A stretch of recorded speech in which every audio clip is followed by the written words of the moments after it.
প্ৰাকখনত সেইসকল চিৰনমস্য শিক্ষাগুৰুৰ ওচৰত চিৰজীৱন খুজিব নোৱাৰা ঋণেৰে ঋণাগ্ৰস্ত আমি সকলো।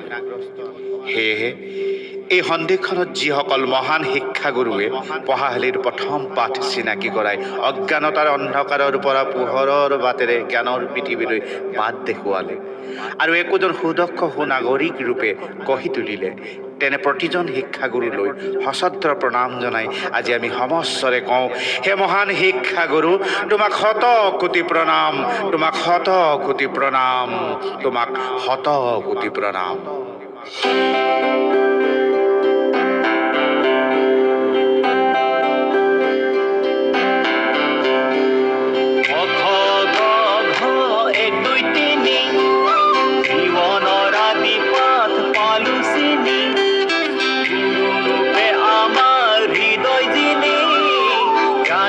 ঋণে